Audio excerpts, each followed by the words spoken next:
समय में हाथे पर बैठे हुए थे और जो जिस रूम में वो सोआ करते थे ना, उस रूम का गाय वो अपने रूम में खुद नहीं सोते थे। तो जिस घर में सब लोग सोते वो अलग एक रूम ले लेते, अगला कमरा में रहा करते। और शाम का समय था, बैठे बैठे अचानक ये देखिए वो काक का कौवा तक नहीं है, वहाँ कुछ भी नहीं है। श्वासों पर चढ़ा नमा, श्वास हवा का एक झोंका आया, जो श्वास पर नमा चढ़ा और शिवाय से उनके मन में जो संशय इतना था कि महादेव को गुरु मान के फंस गए हैं, तो मंत्र गिरा है ना, ये तो महादेव शरीर में है नहीं, चिल्लाएगा कैसे, मंत्र कहाँ से देगा।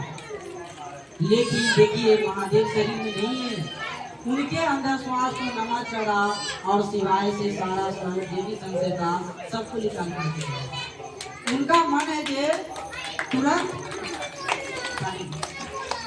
तुरंत उनका मन है कि उछल गया, मन में जो उठा हलचल उठा उस समय। आप देखिए जी उसी समय उनके हाथ में चाबी का गुच्छा था, उनके श्वास पर जैसी नमा आया शिवाय गया, उनके अकबकाहट मुंह से निकला रे रे रे एक रे तक खोजत रानी। वो सीमान के सीमान का भाषा तो ऐसा ही है, रे रे रे एक रे तक खोजत रानी। आगना में माँ थी, माँ आवाज लगाई का भुला बर मुझे मिल गए, वो उस समय मौन हो गए थे, कुछ नहीं सुने। जब दोबारा माँ आवाज लगाई फिर उनका मौन टूटा और नीचे को चाबी गुच्छा गया था, उसे उठाए बोले चाबी गुच्छा। देखिए शिव सी सत्ता है क्या। अब यहाँ समझिए, गौर करिए, महादेव दिखते नहीं है, उनका तीन शर्त जो था वो तीनों शर्त कायम रहा कि नहीं रहा। एक दिन में सिर्फ तरफ थी, सीखेंगे तो महादेव तुम्ही से, अब यहाँ से कहीं नहीं जाएंगे।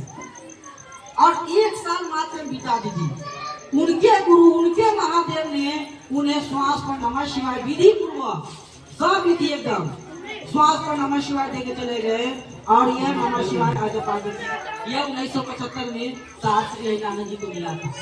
और उन्हें चाबी पूछा, क्या चाबी पूछा मिला था, यही जो उनको चाहा था वो तो मिला, उनको चाबी को पूछा वही तो मिला उनको। लेकिन बहाना है कि हाथ का चाबी पूछा। देखिए मन में चाह साहब कभी कहा करते थे कि अगर आप शिव के लिए रो सकते हैं, अगर आप महादेव के लिए रो सकते हैं, तो दुनिया अपनी जगह, धरती अपनी जगह छोड़ सकती है, आसमान अपनी जगह छोड़ सकता है।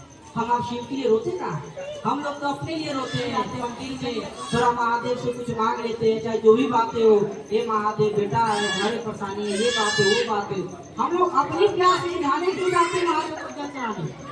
बाबा धाम जाते हैं हम लोग जल चढ़ाने महादेव को, महादेव की प्यास ये सोच के नहीं जाते हैं, अपनी प्यास बुझाने के लिए जाते हैं कि महादेव अगर बेटा हो जाएगा तो 5 साल आपको लोकल चढ़ा पाएंगे जल चढ़ाने के लिए।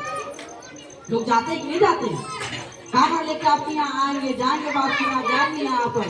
देखिए मुहूर्त ये है, साहब श्री हरिनानंद जी महादेव के लिए महादेव से झगड़ा किया कि महादेव सीखेंगे आप तुम्हें से और कहीं नहीं जाएंगे। 1 साल में देखिए महादेव दिखे नहीं, समय बीतता गया, कुछ दिन और समय गया, आया 1982 का दशक और तब तक साहब श्री का बिहार सरकार में डिप्टी कलेक्टर के रूप में ज्वाइनिंग भी हो गया। मजिस्ट्रेट के रूप में एक मधेपुरा जगह है बिहार में, वहाँ पर साहब श्री का तबादला हो गया था, माने कि वो डिप्टी कलेक्टर हो गए, बिहार सरकार में भी आ गए थे 1982 तक की बात बता रहे। और उस समय हुआ कुछ ऐसा था कि उनके घर में जो प्रसाद चढ़ाए जाते थे ना लोग, वो प्रसाद खाए महादेव खा लेते थे, माने कि उसमें कुछ बढ़ोतरी होता था, कुछ घट जाता था, ऐसे करके चमत्कार उनके घर में होता था। एक दिन वो अपने कार्यालय में ऑफिस में बैठे हुए थे तो कुछ लोग उनको ताना मारे कि सुने कि हरिनानंद जी के घर में जो ब्रेड के मिठाई खाते हैं बोलते कि महादेव खाते हैं। साहब से लोग ऐसी लोग जो हुआ, तब साहब को कहते अगर आपको इतना ही महादेव पर ये है मंदिर महादेव में, वहाँ महादेव को मिठाई खिला के दिखा दीजिए, हम मान जाएंगे। साहब कहे वहाँ क्या गारंटी कि महादेव मिठाई खाएंगे, वहाँ क्या गारंटी का प्रेत नहीं आएगा, तो कहे कि वहाँ सिंह ऋषि द्वारा स्थापना है, किसी वहाँ प्रेत नहीं आएगा।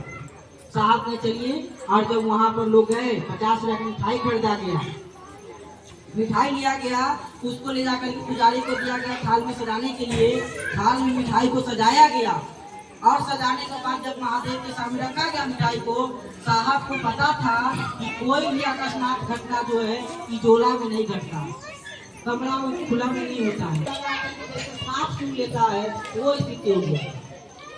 सब लोग उस समय दीदी मांगू थे वहीं पर, जब मिठाई का कहा साहब ने मिठाई को पैक करो लेके चलो। जब मिठाई लेके जा रहे थे तो पुजारी वहाँ के बोले कि सरकार ये प्रसाद हमें भी दे दीजिए।